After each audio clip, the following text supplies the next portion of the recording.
The gas pump clicked off, but the air at Willow Creek's only station grew heavier, charged with the silence that precedes a fight. Marcus Hayes felt it before he saw the deputy's boots crunching gravel, each step a warning of trouble wearing a badge. The neon sign above Creek Stop flickered, casting jagged shadows across the cracked pavement of the lot in Willow Creek, Alabama. On a humid July evening in 2025, Marcus, a retired Army Ranger with a Distinguished Service Cross tucked in his wallet, leaned against the family's silver SUV, his dark eyes scanning the horizon where the sun bled purple and gold into the sky. His wife, Dr. Lena Hayes, sat in the passenger seat, her reading glasses reflecting her phone's glow as she checked their route back to Birmingham. Their 16-year-old daughter, Amara, sprawled in the back, sketching in her leather-bound book, her pencil tracing faces from the mobile family reunion they'd just left. The air smelled of gasoline and pine, but beneath it lingered hostility, faint but sharp, like a wasp's buzz before it stings. Marcus's instincts, honed through missions in Iraq and Afghanistan, prickled at the faded Confederate sticker on the gas station's glass door, its edges curling like a warning. He'd seen such symbols too often in towns where history clung like rot, but they were just passing through, he told himself, stopping for gas and a bite before the 3-hour drive home. He didn't want trouble, not with his family in the car, not after a weekend of laughter and Aunt Ruby's gumbo that had left them full in content. Yet trouble, Marcus knew, had a way of finding you when your skin was the wrong shade in the wrong place. Almost done, Lena called, her voice warm but tired from a long day. She adjusted her glasses, dark curls spilling over her shoulder. Her pediatrician's precision showed in her trip planning. Every rest stop was mapped, and every ETA was calculated. Marcus nodded, wiping his hands on his jeans as the pump's display stopped. Just about. Want anything from inside? Water, snacks? Lena smiled, shaking her head, still full from Aunt Ruby's cornbread. Check on Amara, she's been quiet. Marcus chuckled, a low sound heavy with their shared history. Quiet means she's drawing. Let's not disturb the artist.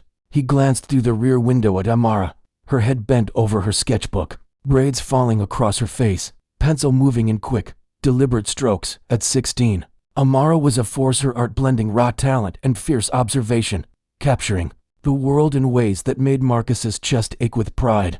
She'd sketched their family laughing round Aunt Ruby's table, cousins' faces alive with mischief, and even a portrait of Marcus in his old Army fatigues, though he'd never let her show that one. It's for me, she'd said, brown eyes serious, to remember who you are. Marcus had taught her to see clearly details, angles, exits.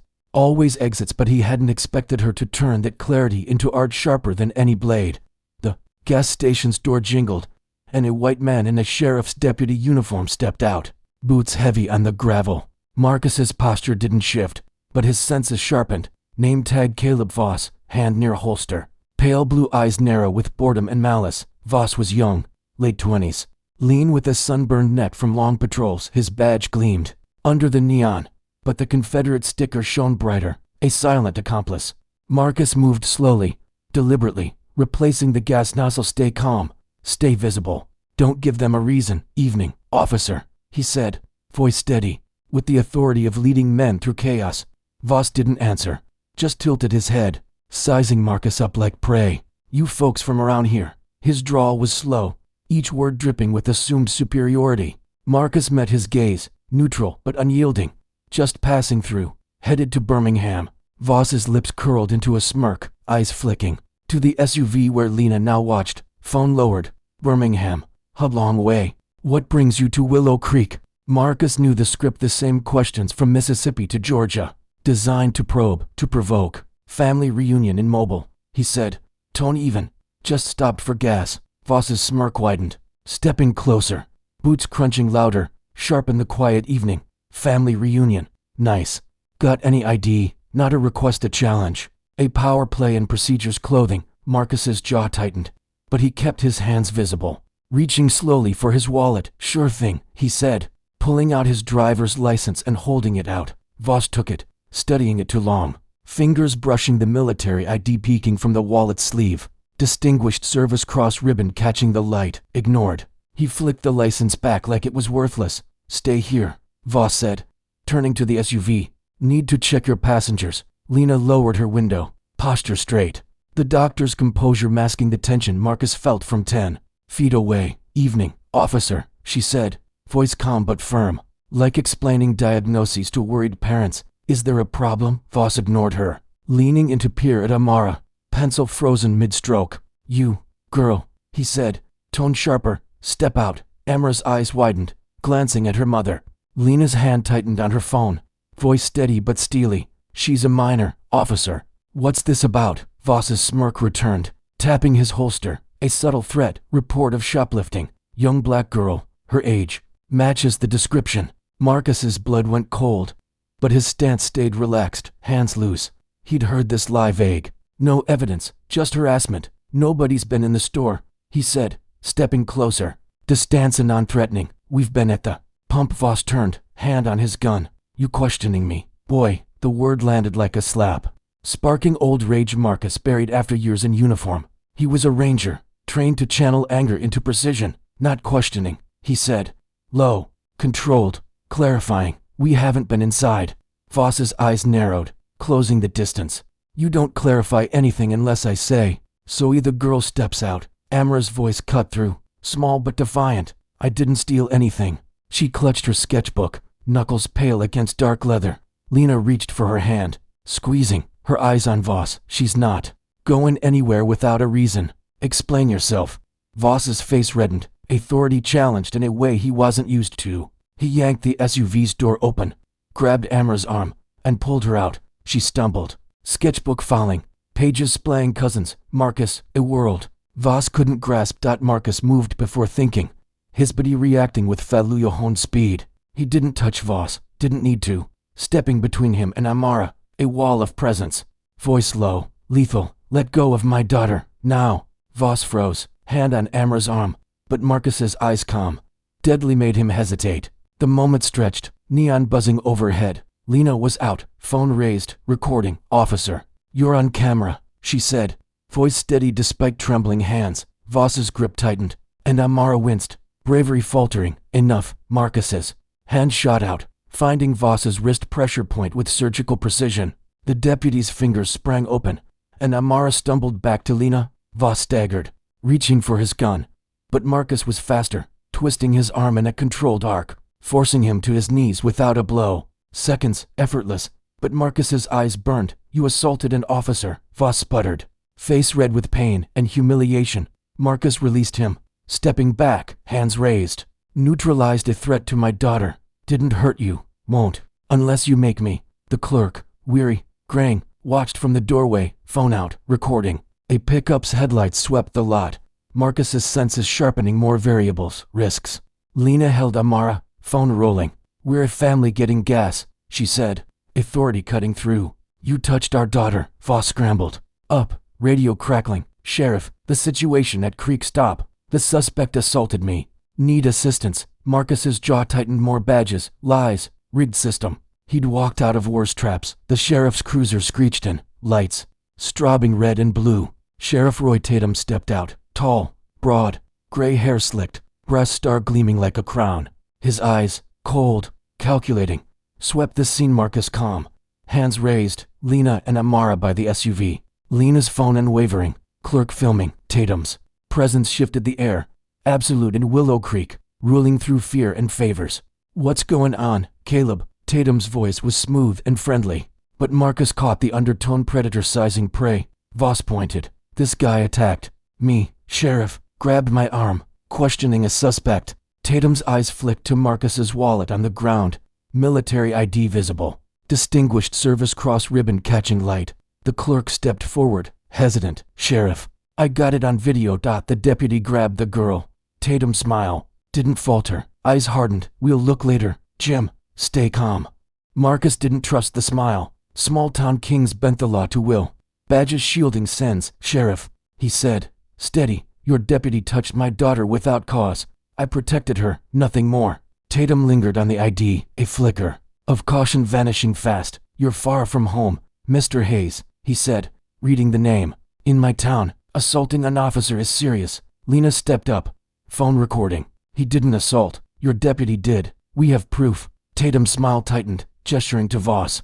Cuff him. Station. Voss snapped cuffs on Marcus, force-biting wrists. Marcus didn't resist. Eyes on Lena. Stay strong. Document. Everything. Amara's voice broke through. Fierce. You can't. He didn't do anything. Lena pulled her back. Amara, stay with me. We'll handle this. Tatum bent, gloved hand picking up Marcus's wallet, lingering on the ID. Army Ranger. Impressive. Out here. Means nothing. He pocketed it, evidence vanishing. The clerk, Jim, shifted, phone lowered, courage fading under Tatum's stare. Jim, video ready? Tatum's tone was mild, threatening. Jim nodded, mumbling about sending it. Marcus knew it wouldn't see Thelite, not with Tatum. The cruiser door slammed, cuffs biting, and Marcus pushed inside. Through the window, Lena held Amara, phone rolling. Amara's sketchbook lay on the ground, pages fluttering, exposed. The sheriff's station was a brick bunker, fluorescents buzzing like hornets. Marcus sat in a cell, cuffed, bench cold. He mapped the space 8 by 10. No windows. The camera sweeping every 30 seconds, the lens fogged, a weakness. Bleach, stale coffee in the air. Radio suggesting 6 deputies. Tatum the puppet master, 2 hours. No call, no lawyer, just metal and coming weight. Training kept him calm, but Amara's wince burned. He'd promised her a world without fear. Fragile here. The door clanged, and Voss appeared, smirking, comfortable, hero, baton-tapped bars. Sharp. Marcus eyed the camera. Blind spots calculated. You're in deep. Voss taunted. Assault. Resisting. Might find something in your SUV. Marcus's silence was unnerved, and Voss's smirk faltered. Keep quiet. Sheriff's got plans. Boots echoed away. Plans disappear. Bury. Break. Marcus wasn't built to break outside. Lena and Amara stood by the SUV, the air thick with humidity and fear. Lena's phone at 10% sent the video to Derek, Marcus's cousin, and the lawyer.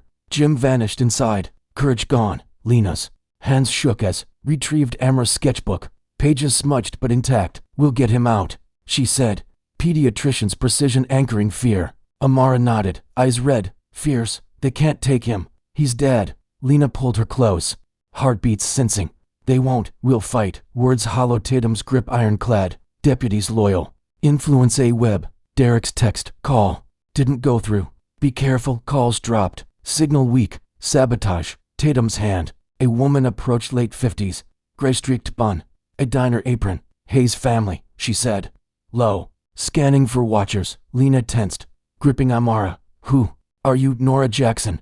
Diner across the street. Saw it. Got it on camera. Lena's breath caught another chance. Why help? Nora's eyes softened. Steely. Tatum's done this too often. I'm done staying quiet. Amara stepped up. Sketchbook clutched. Video of Dad. Can it help? Nora nodded grimly. Can.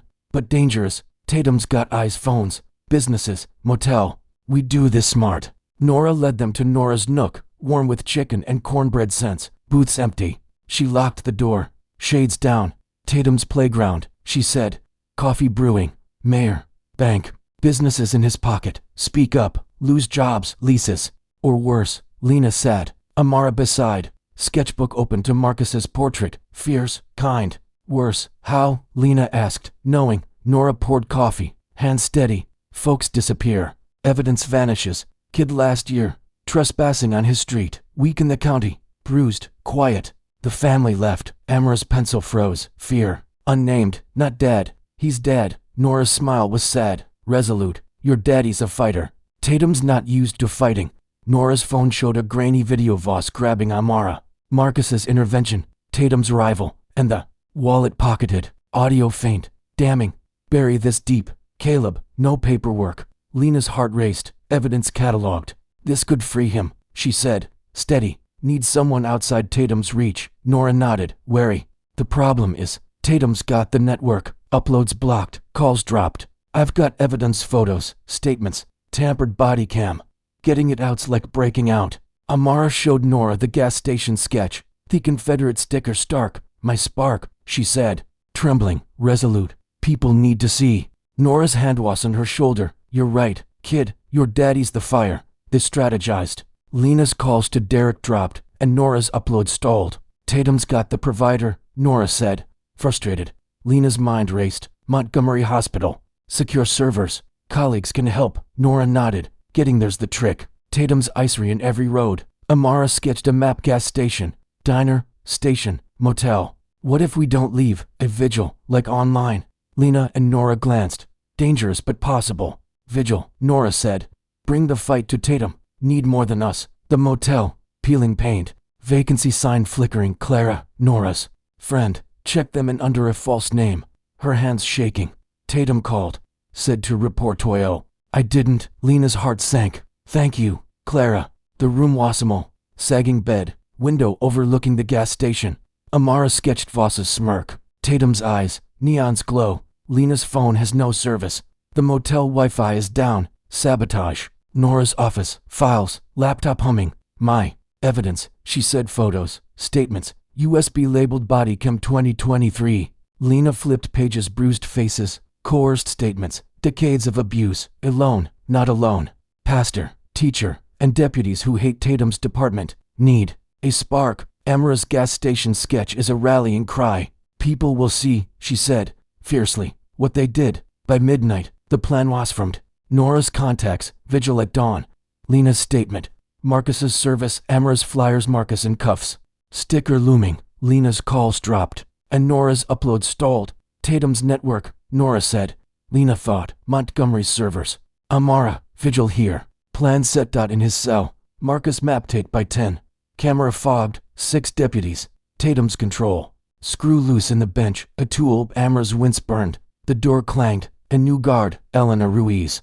Latina. Sharp eyes. Not hostile. Dinner. She said.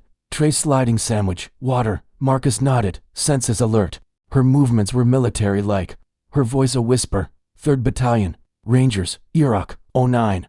Heard about you. Marcus didn't move. Who are you with? Nobody yet. Stay sharp. She was gone. Boots fading. Under the sandwich, a note. Feds coming. Tatum spooked. Be ready. Marcus palmed it. Camera blind. And shredded it with crumbs. Screw looser. Tool. Weapon. He didn't want to fight. Not with Lena or Amara out there. But he'd do what he had to. The station quieted. The night shift settling. Marcus didn't sleep. Mind a storm of plans, exits, and family. The fluorescent buzz in the Willow Creek Sheriff Station was a constant, like a swarm of insects that never slept. But Marcus Hayes didn't hear it anymore. He sat cross-legged on the cold metal bench of his 8x10 cell, eyes half closed, looking defeated to the camera sweeping every 30 seconds. Its lens fobbed just enough to miss the subtle tension in his hands. His wrists, still raw from Deputy Caleb Voss's cuffs, rested lightly on his knees. But his fingers traced the loose screw he'd worked free from the bench's frame. A small rebellion hidden in the camera's blind spot. It was 2 a.m., July 9, 2025, and Marcus hadn't slept, his mind a battlefield of strategy and memory. The note from Officer Elena Ruiz. Feds coming. Tatum spooked. Be ready lay shredded in his stomach, mixed with the crumbs of a tasteless turkey sandwich. Elena's whispered words, 3rd Battalion, Rangers, Iraq, 09, had sparked a flicker of hope. A crack in Sheriff Roy Tatum's iron grip on this town.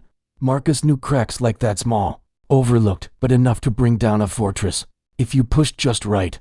His years as an Army Ranger had taught him to find weaknesses, to wait for the moment, and that moment was coming. He could feel it, sharp as the gravel under his boots at Creek Stop, where Voss had grabbed Amara, where Tatum had pocketed his military ID, and where this whole mess had begun. The image of Amara's wince, her sketchbook splayed on the ground, burned hotter than the rage he kept buried. He'd promised her a world where she didn't have to fear men like Voss. But promises were fragile in Willow Creek, where power wore a badge and carried a grudge. Nora stopped pacing, her eyes flicking to the shaded windows where headlights flashed briefly, then vanished. That's the problem, she said, pouring another coffee, her hand steady despite the hour. Tatum's got the local network. Lockdown. Internet providers his cousin's company upload stall. Calls drop. I've been collecting evidence for years. Photos, statements. A tampered body cam from a deputy who quit.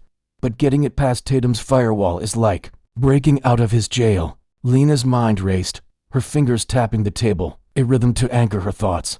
Montgomery's hospital has secure servers, she said.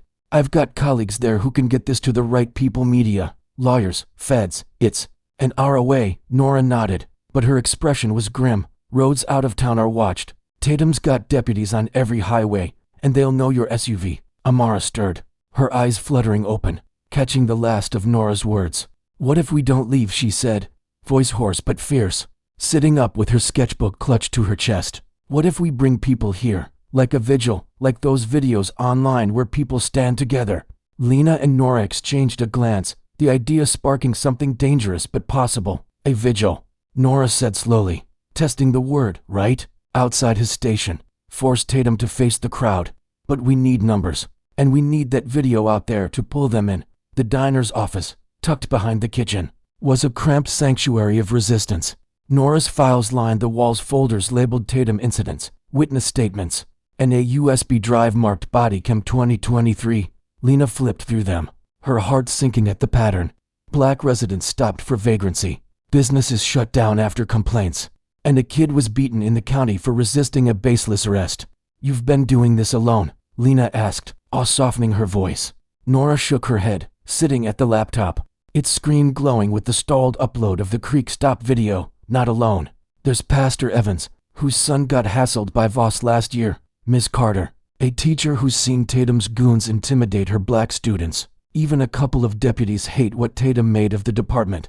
But they're scared, Lena. Tatum's got dirt on half the town, debts, secrets, threats. We need a spark to make them move. Amara opened her sketchbook, showing a drawing of the gas station, the Confederate sticker stark against the glass, Voss's hand on her arm, Marcus's shadow looming. This is my spark, she said, voice trembling but resolute. People need to see what they did to us. Nora's eyes softened, and she placed a hand on Amara's shoulder. You're right, kid. Your daddy's the fire, and this town's dry kindling. Lena tried her phone again, but the signal was gone, the screen mocking her with no service. Nora's laptop upload stalled at 12%, the progress bar frozen like the town itself. Tatum's network, Nora muttered, slamming the laptop shut. Lena's mind ticked through options, her doctor's logic unyielding. There's a library in town, right? Public Wi-Fi. Maybe less controlled. Nora shook her head. Tatum's got the librarian spooked. Last time someone tried uploading something against him, their account was flagged, and deputies showed up at their house. Amara's pencil scratched faster, sketching a flyer Marcus in cuffs. The words justice for Hayes bold across the top. We don't need Wi-Fi yet, she said. Eyes fierce. We make these, spread them around. People will come. Lena's chest ached with pride and fear, her daughter's courage a mirror of Marcus's. But so young, so exposed. We'll need help, Lena said, turning to Nora. Your pastor, your teacher, who else? Nora pulled out her phone, texting, her contacts, her fingers flying. Clara's at the motel. She's risked enough already. There's a mechanic, Jamal, who's been hit by Tatum's inspections, and maybe Elena, one of the deputies. She's new and doesn't like Tatum's games. Lena's breath caught. A deputy? That's a risk. Nora nodded grimly. Big one. But Elena's got her reasons. Let's just say Tatum's not kind to folks who don't fit his mold. Back at the station, Marcus worked the screw free. Its threads worn, but sharp enough to serve as a tool, maybe a weapon. He tucked it into his sock, hidden under the bench's shadow, his movements invisible to the camera's foggy lens. The note from Elena had shifted his calculus. Feds meant pressure, meant Tatum was slipping, but it also meant time was short. Men like Tatum didn't spook easily. They lashed out, covered tracks, and erased problems. Marcus's mind replayed the gas station, Voss's smirk, Tatum's cold eyes, the wallet disappearing into his pocket. His distinguished service cross, earned in a firefight in Mosul, meant nothing to Tatum, but it was proof of who Marcus was, proof they couldn't bury him forever. The cell door clanged, and Elena appeared, her uniform crisp, her eyes sharp, but cautious. She slid a water bottle through the slot. No tray this time, her voice a whisper. Tatum's on edge. Got a call from Montgomery, someone sniffing around. You got people out there. Marcus kept his face impassive, but his pulse quickened. My wife, my daughter, they don't quit. Elena's lips twitched, not quite a smile. Good. Keep that screw hidden, might need it. She was gone before he could respond, her boots soft on the concrete, a soldier's tread. The water bottle had a folded note taped to its base, smaller than the last. Vigil planned, dawn. Stay ready. Marcus shredded it, mixing it with the dust under the bench, his mind racing. A vigil meant Lena and Amara were moving, building something bigger than Tatum's web. But it also meant exposure, risk, and Tatum's retaliation. He thought of Amara's sketchbook, her drawings a weapon sharper than his screw, and Lena's steady hand, her phone capturing truth. He'd taught them both to fight, not with fists but with clarity. And they were doing it now. The camera swept past, its lens blind, to his resolve. He leaned back, eyes closed, body still. But his mind was a storm. Exits, angles, The screws weight in his sock, Elena's words. The feds were coming. But Marcus Hayes didn't wait for rescue. He'd be ready when the moment broke. At Nora's nook, the first light of dawn crept through the shades, painting the diner in soft grays. Lena hadn't slept, her glasses smudged, her coffee cold. Amara worked at a corner table, sketching flyers, each one a cry for Justice Marcus in cuffs. The Confederate sticker looming, justice for Hayes in bold strokes. Nora's phone buzzed with replies. Pastor Evans, committing his congregation. Ms. Carter, promising to bring students' parents. Jamal, the mechanic, offering his shop as a staging point. The vigil was taking shape, but the video remained trapped. The upload stalled at 15%. Lena's laptop, borrowed from Nora, showed the same no connection error. Tatum's grip on the network was absolute. We need that video out, Lena said, voice tight, her doctor's calm fraying. Without it, the vigil's just noise. Nora nodded, her eyes scanning the files on her desk. There's one place we haven't tried, the old radio tower, on the edge of town. It's got a satellite uplink, independent of Tatum's provider. But it's a hike, and deputies patrol that road. Amara looked up, pencil pausing. I can go, I'm fast, and they won't expect a kid. Lena's heart clenched, her hand reaching for Amara's. No, you're not going alone. Nora's voice was firm. Nobody goes alone. We'll send Jamal. He knows the back trails and avoids the patrols. The door jingled, and Clara, the motel manager, slipped in, her face pale, eyes darting. Tatum's boys are sniffing around, she whispered, locking the door behind her. They hit my motel an hour ago, health inspection. Threatened to shut me down if I didn't give up my room number. I lied. But they'll be back. Lena's pulse spiked, but she kept her voice steady. Thank you, Clara, you've done enough. Clara shook her head, her hands twisting her apron. Not enough. I've got a nephew in the county because of Tatum. I'm in. She pulled out a burner phone, handing it to Nora. Use this. It's off Tatum's grid. Got a contact in Montgomery. A reporter who's been after Tatum for years. She'll want that video. Nora took the phone, her eyes lighting up. Lena, this is our shot. We get the video to her. It's national by noon. Amara's pencil scratched faster, her flyer now showing a crowd outside the sheriff's station. Marcus's silhouette in the center. We'll need more than one reporter, she said, voice fierce. We need everyone to see. The burner phone connected. A miracle in Tatum's choked network. Nora dialed the reporter, a woman named Maya Torres, her voice sharp and eager on the other end. Send me what you've got, Maya said. I've been chasing Tatum for 2 years. This could break him. Nora plugged the burner into her laptop, bypassing the stalled upload.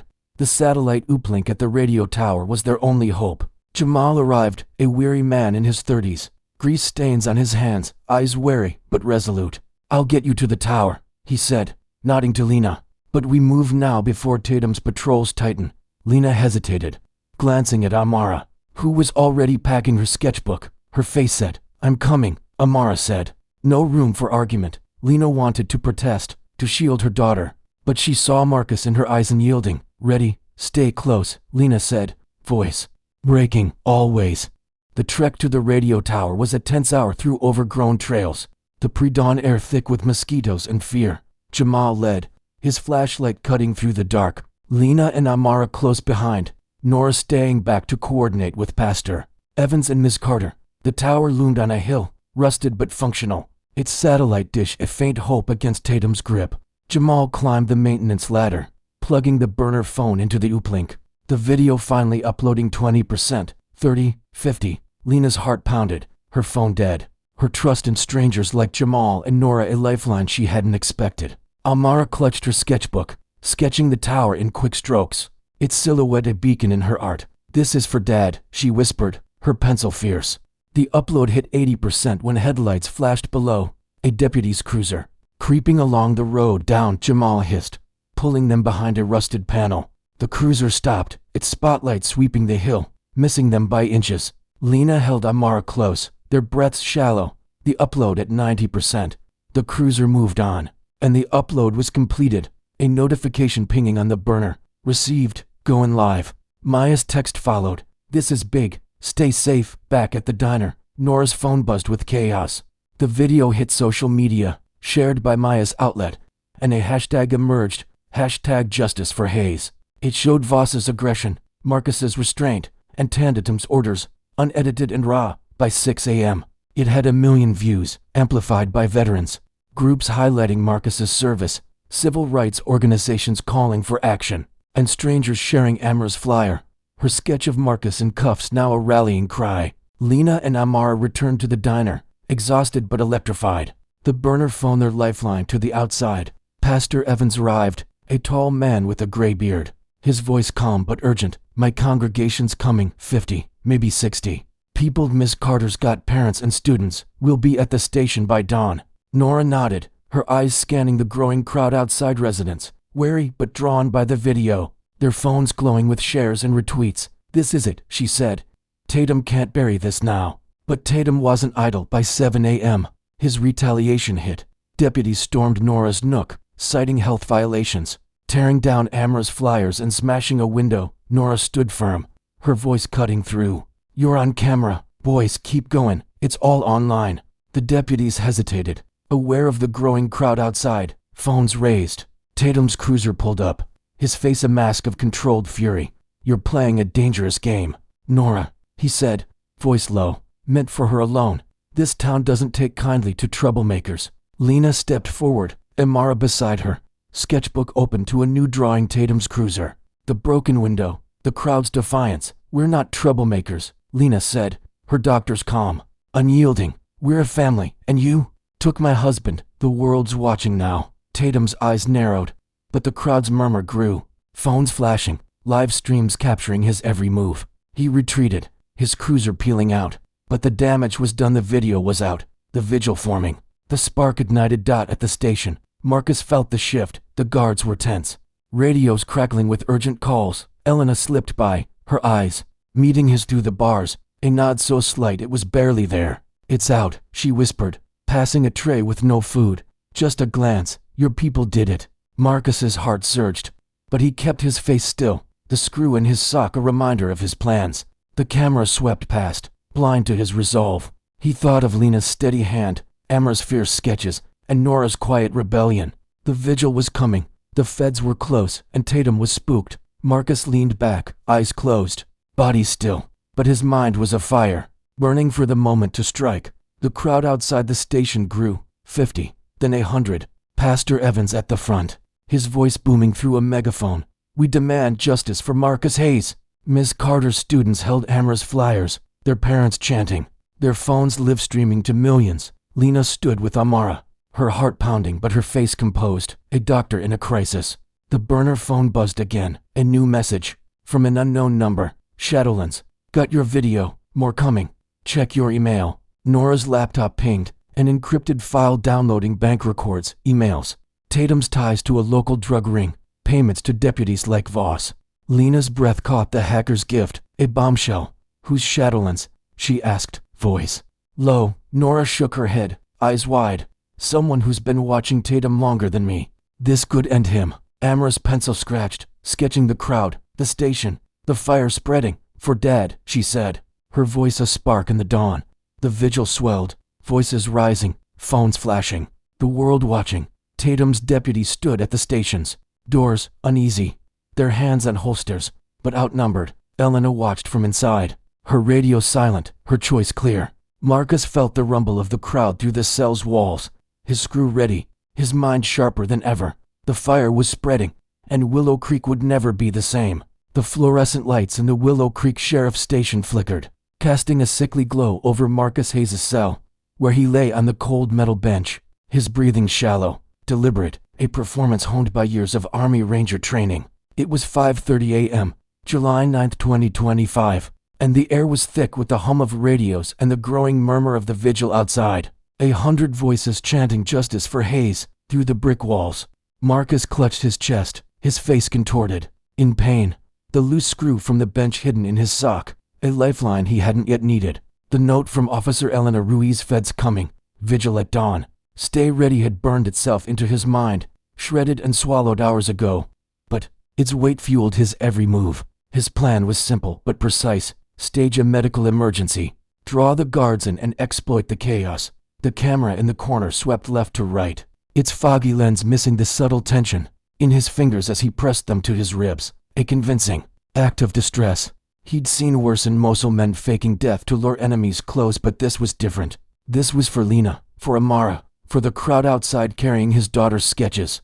Their voices a fire spreading through Tatum's kingdom. Marcus groaned, loud enough to carry, his eyes half open, watching the corridor through slitted lids. The station was on edge, deputies barking orders, radios crackling with reports of the growing crowd. Sheriff Roy Tatum's control slipping like sand through his fingers. Marcus's heart beat steadily, a soldier's rhythm. But the image of Amara's wince at Creek Stop, her sketchbook splayed on the gravel, burned hotter than ever. He'd promised her a world without fear, and he'd break this cell, this town. To keep that promise, across town at Nora's Nook, the diner glowed with the soft light of dawn, its broken window boarded up after Tatum's deputies' raid. But the air inside crackled with purpose. Lena Hayes stood at the counter, her reading glasses smudged, her dark curls pinned back, her pediatrician's composure a shield against the exhaustion of a sleepless night. Amara sat beside her, sketching furiously, her pencil capturing the vigil outside the sheriff's station. Pastor Evans with his megaphone, Ms. Carter's students holding flyers with Amara's drawing of Marcus in cuffs. The words "Justice for Hayes" bold across the top. The burner phone, a gift from Clara, the motel manager, buzzed on the table, its screen lighting up with a message from Maya Torres, the Montgomery reporter. CNN slot confirmed, 8 a.m. live. Send a statement and sketches. Lena's heart raced, her fingers typing a statement she'd drafted at 3 a.m. Marcus's service as a ranger, his distinguished service cross, the baseless arrest, Tatum's orders to bury this one deep. Nora Jackson paced behind the counter, her gray-streaked bun fraying, her apron smudged with the fight she'd carried for years. The laptop hummed, shadow lenses, encrypted files, open bank records, emails, proof of Tatum's ties to a local DRUG ring, payments to deputies like Caleb Voss. "This is bigger than we thought," Nora said, her voice low, eyes scanning the files. "Tatum's not just a bully. He's dirty, connected to someone high up." Lena nodded, her doctor's mind cataloging the evidence like a patient's chart. Dates, names, dollar amounts. A state senator's name recurring, Gerald Hargrove. "We need this on air," Lena said, her voice steady despite the knot in her chest. "CNN's our shot to blow this wide open." Amara looked up, her sketchbook open to a new drawing. The sheriff's station, the crowd, Marcus's silhouette in a cell window, a beacon of defiance. "They'll see Dad," she said, her voice fierce, her 16-year-old courage a mirror. "If Marcus's, they'll see what Tatum did." Lena squeezed her hand, pride and fear warring within her. Her daughter's art had become a weapon, each sketch a spark in the fire now burning through Willow Creek. The vigil outside the station had grown to 200, phones flashing, live streams beaming Amara's flyers, and the Creek Stop video, to millions. The hashtag Justice for Hayes trended globally, amplified by veterans groups, civil rights organizations, and strangers moved by Marcus's restraint, Amara's sketches, and Lena's calm resolve. Nora's phone buzzed again, Pastor Evans texting, crowds growing, deputies nervous, Tatum's inside. Lena's pulse quickened, but she kept her focus, typing the final lines of her statement. "My husband is a hero, not a criminal. We demand his release, and we demand justice for Willow Creek." She attached Amara's sketches, the video, and Shadowlands' files, sending them to Maya via the burner's satellite uplink, the only line Tatum couldn't choke. The upload hit 90% when the diner's door rattled, a fist pounding. From outside, "Health inspection," a deputy barked, Voss's voice unmistakable. Nora stood firm, her eyes blazing. "You're on camera, Caleb, world's watching." The pounding stopped, the deputy retreating, but the threat hung heavy, Tatum's shadow looming. Back at the station, Marcus's groans grew louder, his hand clutching his chest, his performance flawless. The camera swept past, blind to the screw. In his sock, the plan in his mind, footsteps echoed, heavy, and hurried to guards, not Elena. Deputy Voss appeared, his sunburned face twisted with suspicion. Another deputy, a burly man named Holt, behind him. "What's wrong with you, hero?" Voss sneered, baton tapping the bars. Marcus gasped, rolling onto his side, his voice weak but calculated. "Chest hurts, I can't breathe." Holt hesitated, glancing at Voss. "Get the medic," he muttered, but Voss shook his head, eyes narrow. "He's faking. Rangers don't break that easily." Marcus groaned again, louder, his hand slipping to his sock, fingers brushing the screw. The cell door clanged open, and Voss stepped in, baton raised. "Get up, or I'll make you." Marcus's eyes flicked to the camera's blind spot, his body still, waiting. Holt grabbed Voss's arm. Tatum said no, Marks, not with the crowd outside. Voss yanked free, but the hesitation was enough. Marcus surged, his movement a blur.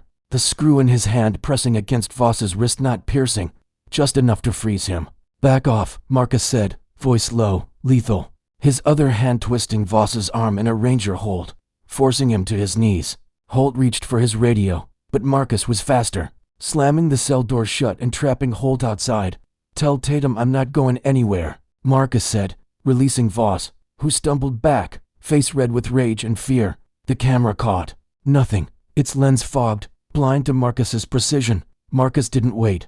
The screw became a tool, prying open a loose vent cover he'd spotted hours ago. Its bolts rusted, neglected. The vent was narrow, barely wide enough for his shoulders, but he'd crawled through worse in training: sand, mud, gunfire overhead. The tunnel smelled of dust and metal, its walls slick with dampness, but it led somewhere, anywhere but this.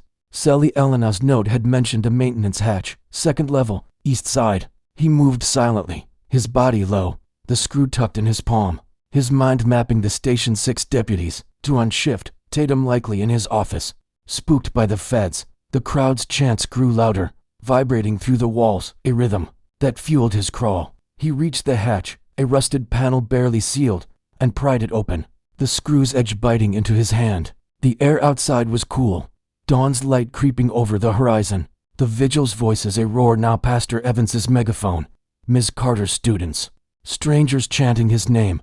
Marcus dropped into an alley behind the station, his boots soft on the gravel, his senses sharp. Elena waited, her cruiser idling, her face a mask of resolve.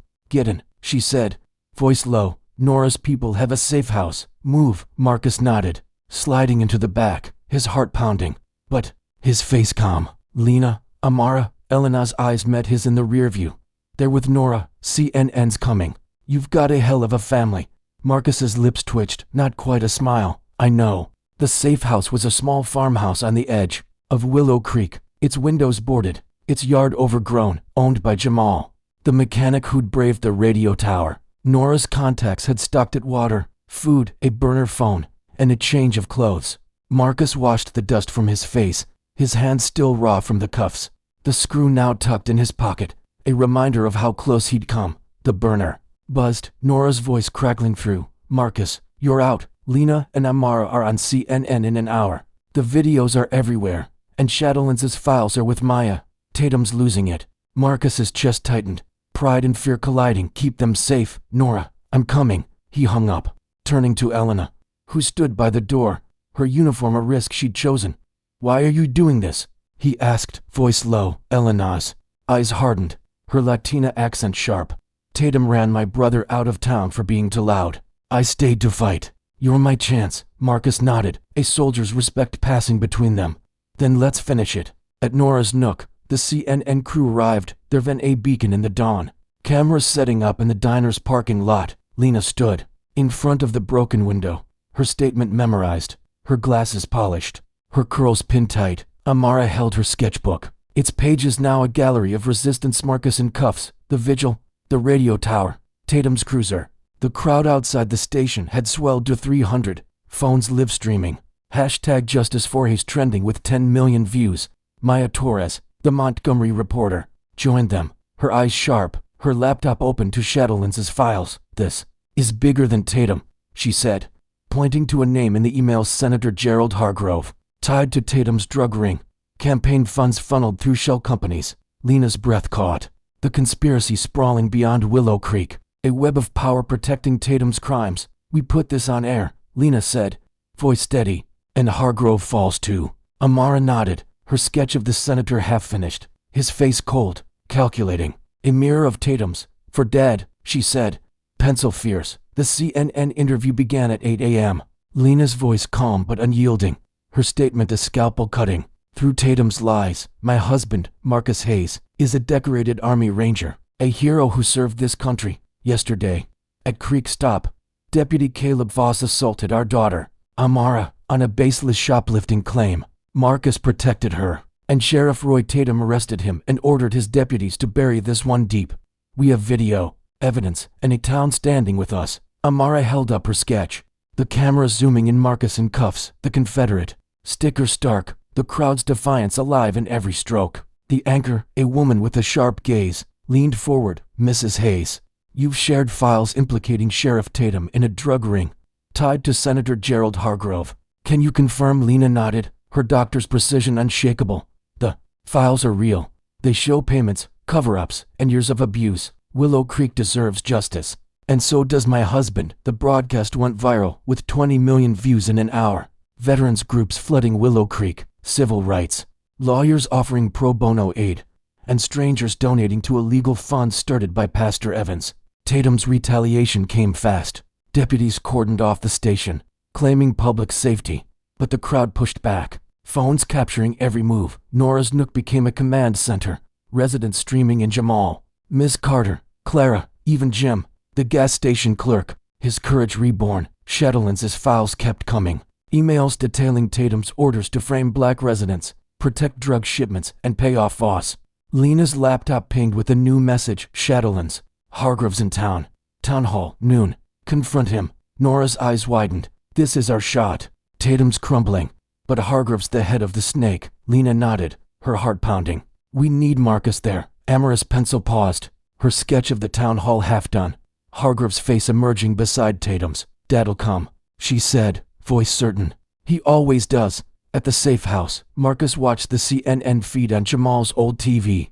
Lena's voice a beacon, Amara's sketch a blade in his heart. Elena handed him a burner with Nora's text. Town hall, noon. Hargrove, be there. Marcus nodded. His plan-shifting escape was just the start. He changed into jeans and a hoodie, his military ID gone, but his resolve ironclad. Elena drove him to the edge of town, her cruiser unmarked, her badge a risk she carried. I'll cover you, she said, eyes fierce.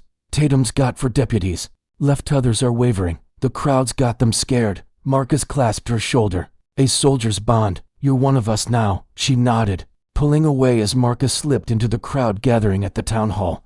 A sea of faces, chanting his name. The town hall was a brick relic, its steps packed with protesters, phones raised, Amara's flyers everywhere. Tatum stood at a podium, his face pale, his brass star dull in the morning sun.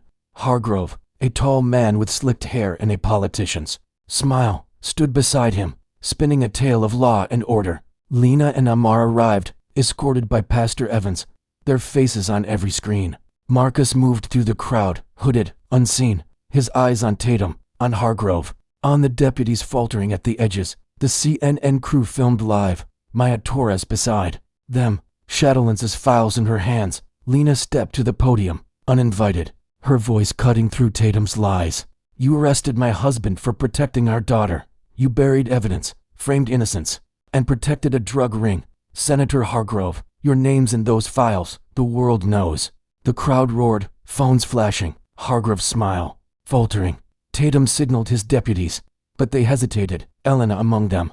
Her hand off her holster. Marcus emerged, hood down, his presence a shockwave. I'm Marcus Hayes, he said, voice carrying like a battlefield command. You took my family's peace. Tatum, you took this town's soul. No more. Hargrove stammered, but Marcus held up the burner. Shadowlands' files projected on a screen behind him. Emails, payments, Tatum's orders, Hargrove's signatures. The crowd surged, chanting, and deputies stepped back. FBI vans rolled in, agents spilling out, badges gleaming. Roy Tatum, Caleb Voss, you're under arrest for civil rights violations, conspiracy, and racketeering. An agent barked, cuffs snapping on Tatum's wrists. Voss's face pale as he was led away. Hargrove tried to flee, but agents blocked him, his career crumbling in real time. The crowd erupted, Amara's sketches on every phone. Lena's arms around her, tears of relief. The aftermath was swift. Marcus's lawsuit, backed by civil rights lawyers, exposed decades of abuse, winning millions for Willow Creek's victims. The Vision and Valor Foundation rose, funding legal aid, youth programs, and Amara's art at its heart. Elena became sheriff, her reforms dismantling Tatum's machine. Creek Stop became a community center, its walls adorned with Amara's murals. Marcus, Lena, the vigil, a new dawn. The family stood on their Birmingham porch, Amara sketching a future, Lena's hand in Marcus's, the fire of Willow Creek a light that wouldn't fade.